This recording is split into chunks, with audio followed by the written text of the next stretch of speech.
Hotel brothers and sisters, Black Power is always giving honor to the Creator, giving honor to the ancestors. Chief of Staff, Brother Harris Abdul of the Street Law Soldiers. My sister, my in-laws, my father, my subscribers, family members, donors, and brothers and sisters who are truly, and I mean truly, fighting for the liberation and salvation of our black nation. Excuse me. Uh, I might as well let you all know, inform you now that during these spring, summer months, my allergies will be surfacing from time to time. So please bear with me because I take no prescribed medicine or anything like that for it. You know, pure lemon and lemon juice and lemonade usually is the cure to sustain allergies. But before I begin and picked up where we fell off yesterday, I want to talk about this queen here, Cecilia Hooks, born in 1936 and made her entrance to the ancestral realm in 1998. Very, very powerful queen.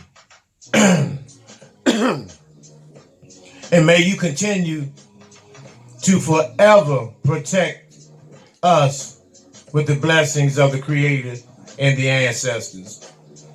And a few things I can say that are powerful about this sister is that this queen spent many years working with troubled youth and at-risk youth in the Washington, D.C. area, you know, in the 70s and 80s.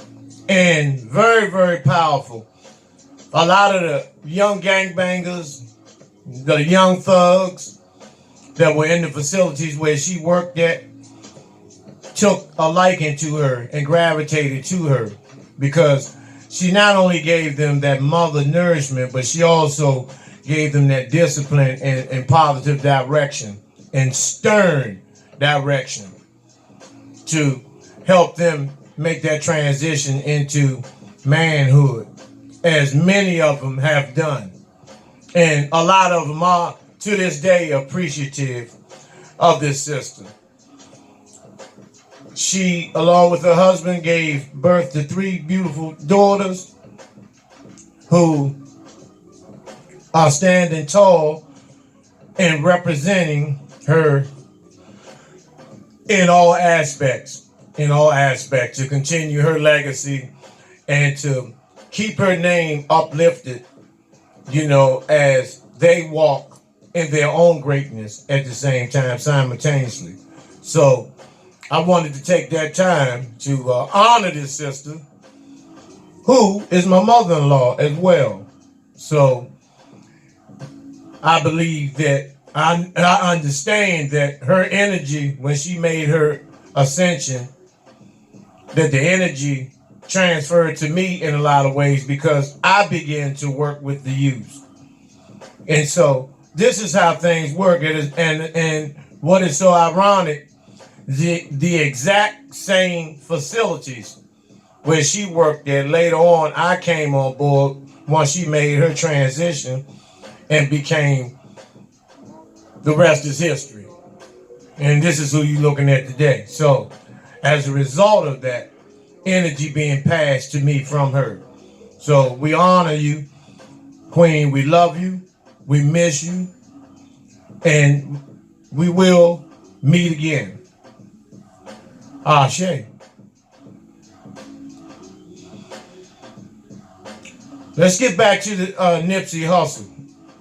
See, a lot of things that you may not have known and may not understand on why it was imperative for the dominant cracker society to have this brother removed and annihilated. And I'm going to try to break this down to you as elementary as possible. We also want to give honor to this brother here, you know, Tech Nine, who mysteriously, and they still haven't determined what was the cause of death with this young brother. And he was a battle rap artist that was vicious. And he was beginning to step into the conscious realm as well. So, you know, and they haven't determined the cause of death. And you all know what I tell you about these odorless, tasteless poisons that they have that will immediately choke and headlock the heart and all major arteries and valves and cut off air circulation to the brain. Ricin is one of them.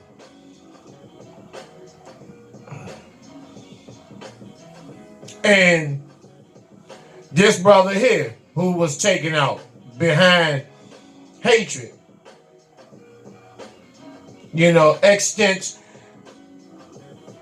station, you know, was a powerful young brother that was upcoming. And I'm going to explain some things and break some things down to you in terms of his situation as well, his murder also. But let's get back to Nipsey Hussle, who, get my notes, was forced to be reckoned with.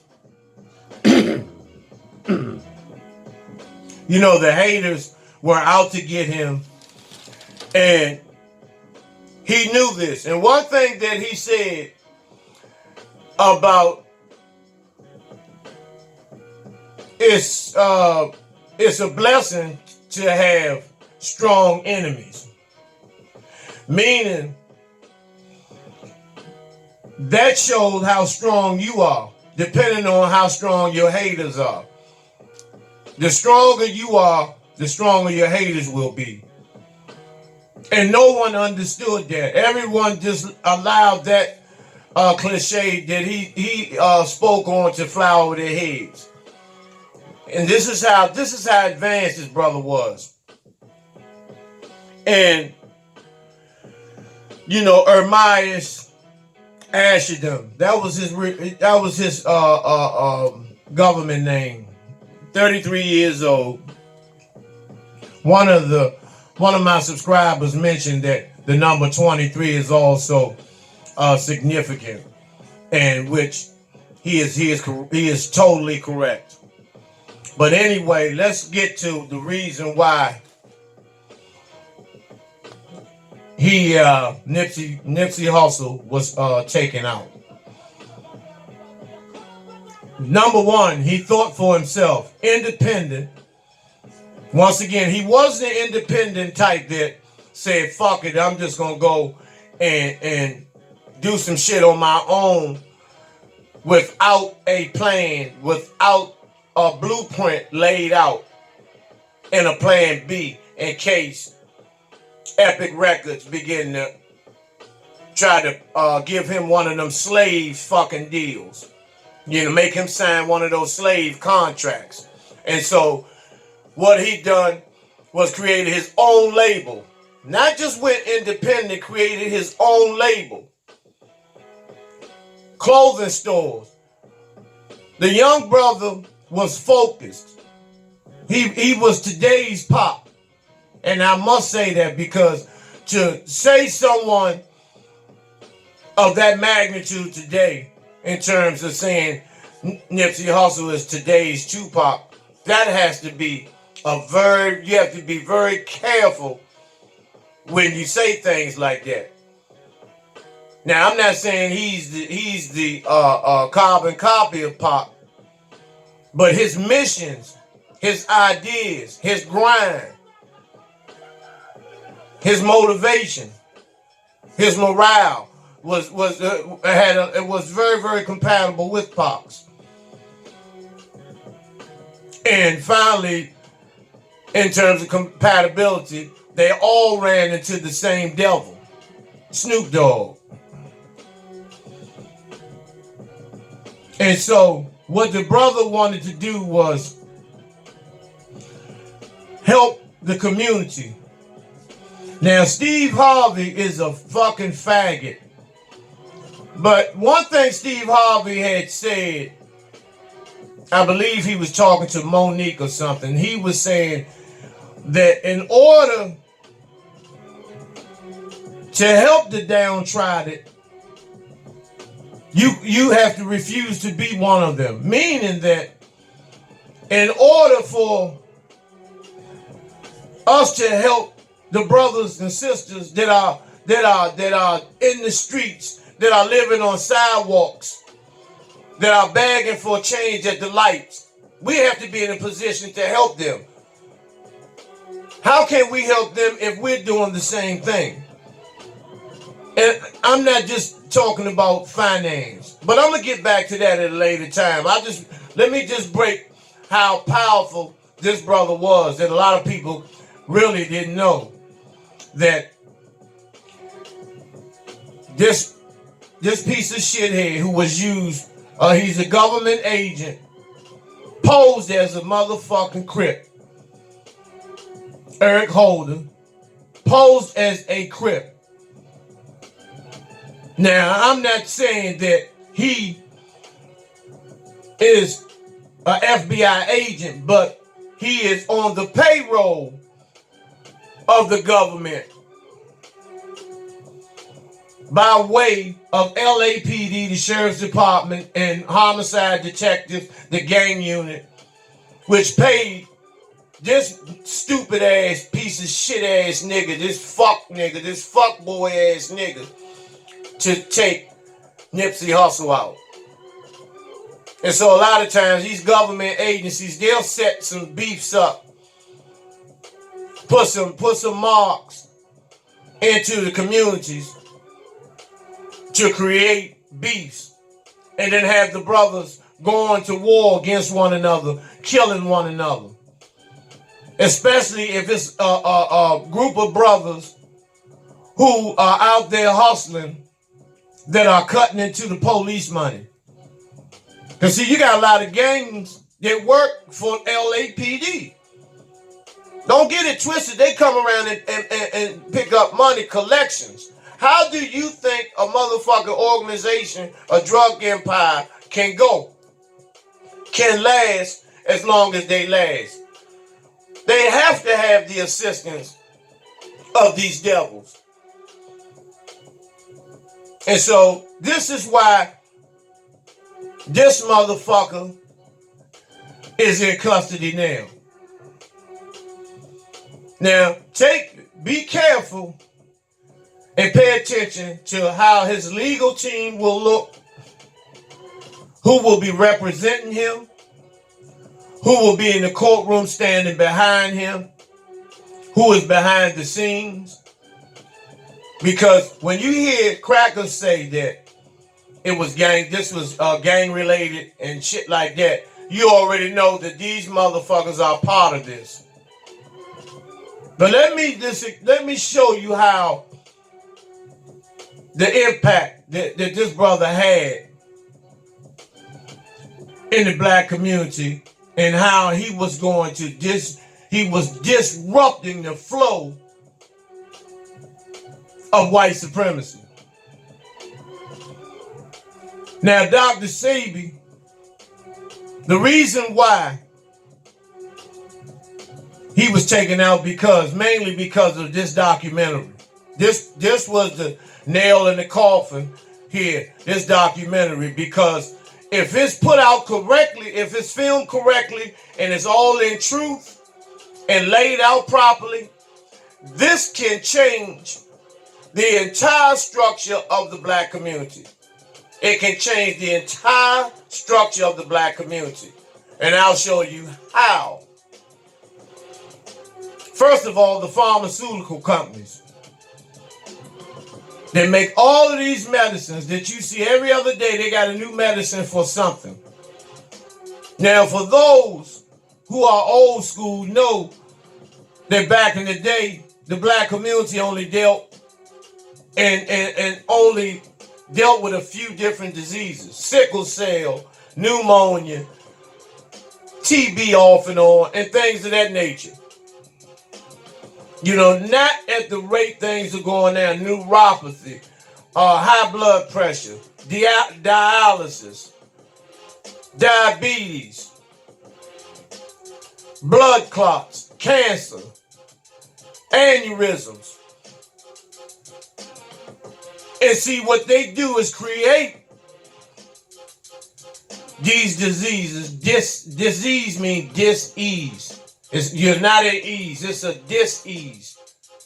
Create these discomforts based on the fact that they're working hand in hand. And these are the motherfuckers that are in charge of the pharmaceuticals. See, I'm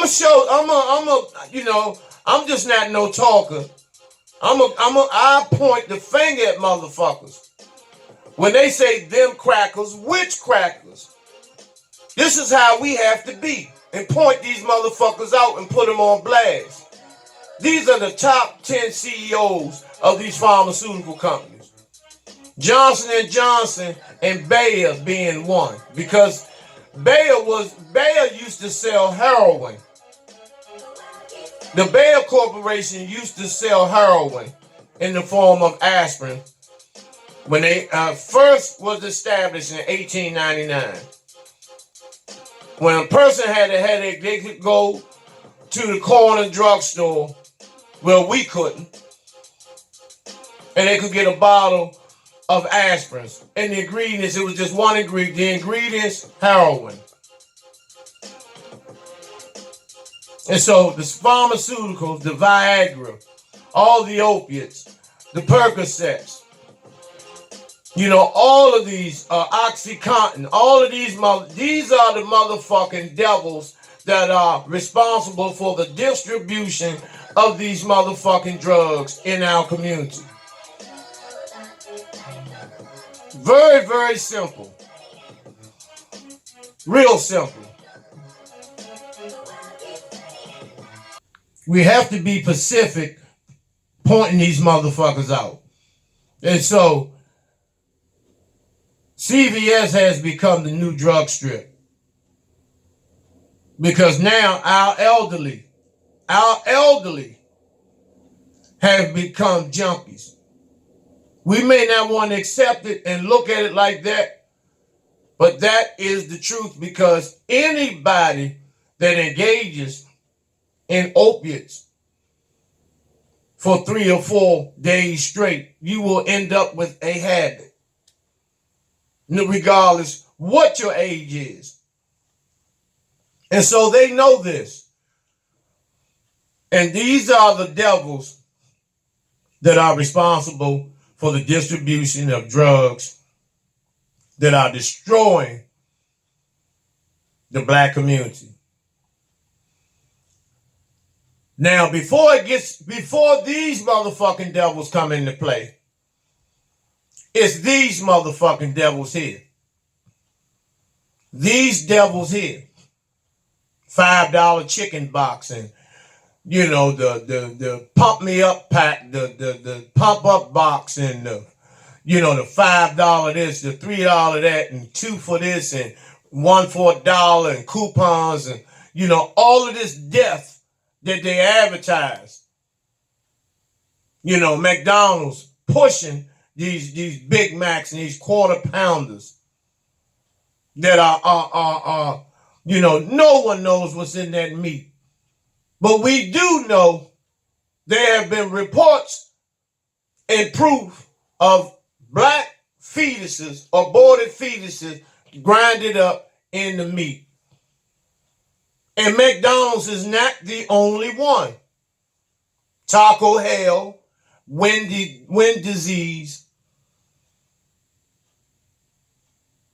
Piece of Slut. All of them, Murder King, Checkers, all of these motherfuckers, Bojangles. Niggas should have no business going into a fast food, any store that's named Bojangles. So before it gets to the pharmaceutical, they gotta put a hurting on your fucking system. They got to put a hurting on your system. We already saw the Supersize Me. We saw that documentary where the cracker ate McDonald's for 30 days and he damn near died. He damn near died. So think of your children and your babies who eat this shit every Friday, because you don't want to spend time and make them eat a fucking apple. You want to get them out of your way and keep them quiet while you back there smoking, getting high, fucking somebody, doing something, doing hair and all this bullshit, instead of making them eat fruits, vegetables. A pickle on the goddamn double cheeseburger is not a fucking vegetable. Or that lettuce and none of that shit. And I'm going around the board. Everybody has to be touched. And this is important why you brothers, need to, whether you working, it doesn't matter what your situation is. Come around to your babies, man.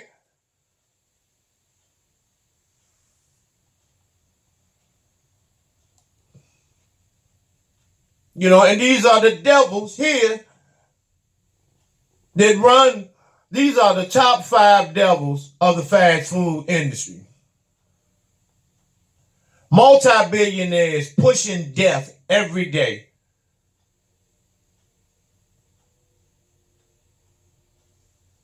So this is why Nipsey Hussle was murdered.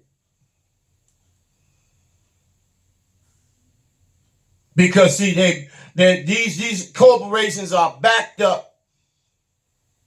These are the OEO boys. These are the enforcers. FBI, CIA, Homeland Security. These are the OEO boys, like on the Wizard of Oz. OEO. The little fucking monkeys that are marching, just following the instructions. Mass incarceration.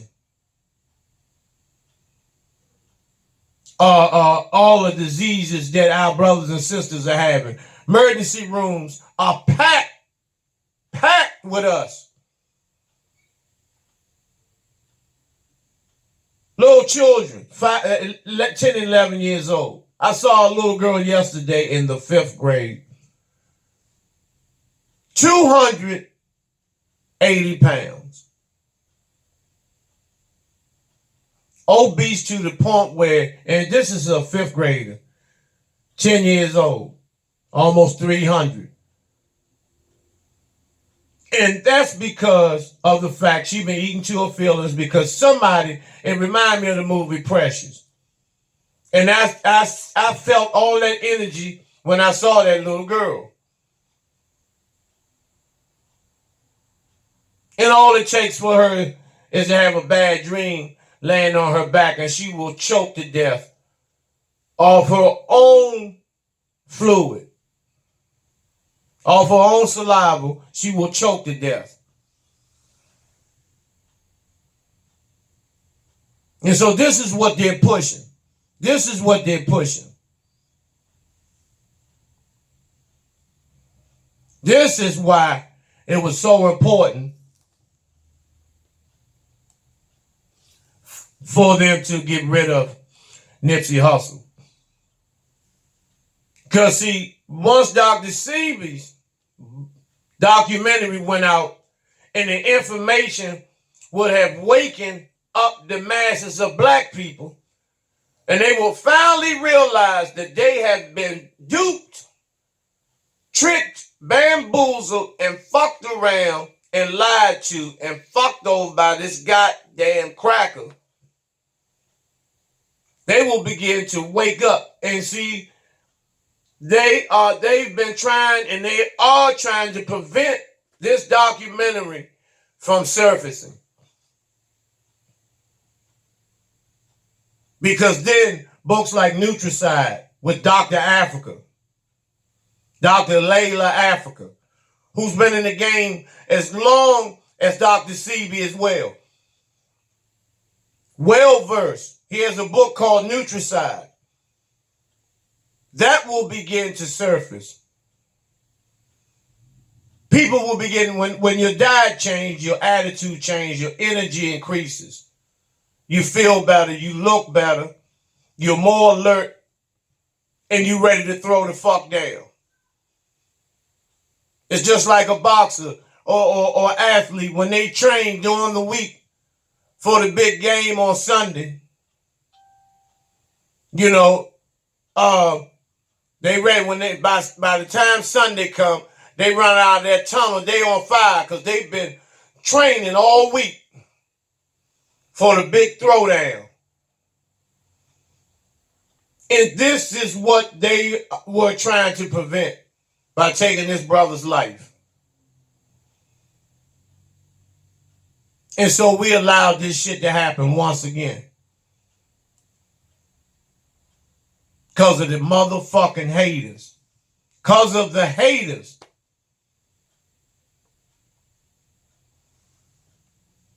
See, and the thing about these haters, most haters are right next to you.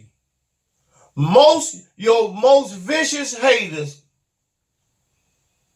are people that have titles to you like your brother, your brothers, your sisters, your cousins, your nieces, your nephews, your aunts, your uncles, your children. They are some of the most vicious haters that you can encounter when you are on a road to success. When you become successful, and I'm not just talking about financially, even though that plays a role also. It's not how much you have, it's what you do with what you have. And so some of you all, your most vicious haters, you sleeping with. Some of your most vicious haters are within arm's reach. And the people that have the most love and respect and honor for you are not within arm's reach. They don't have a title in your life as a brother or sister or anything of that nature. They have the title of comrade, friend, associate, supporter, sympathizer.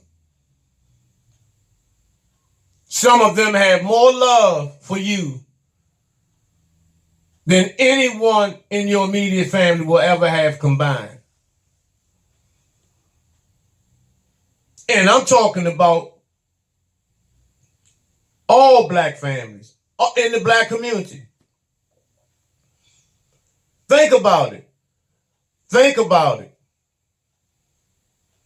Even for you brothers and sisters that are on social media,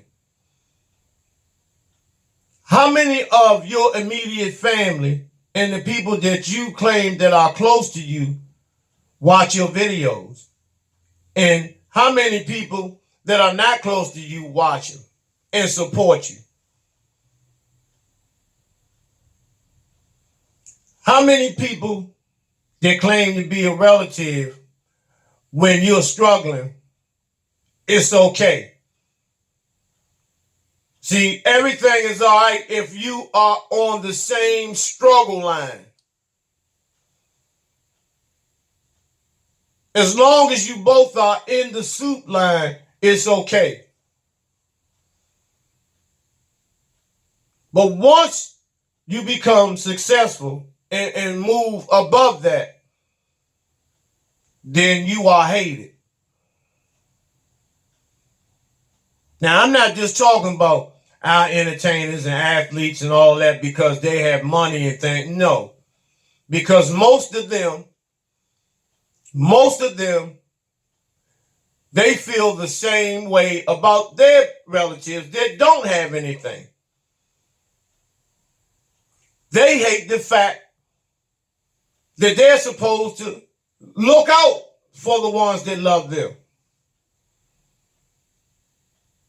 And that's where you get people that have wealth with so much hatred towards their own people.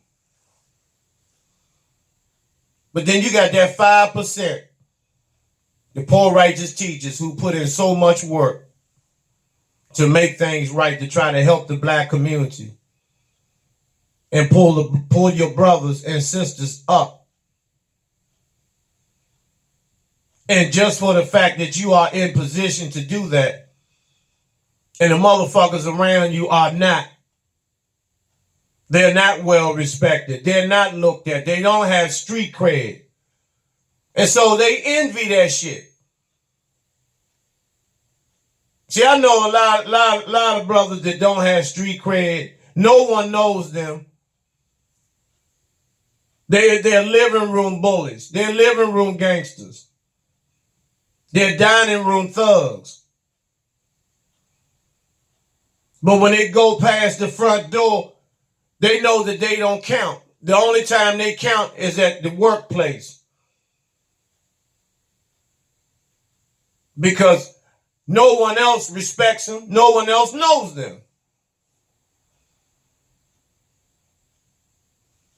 And so, brothers and sisters, I'm getting ready to go into part 2 of this video.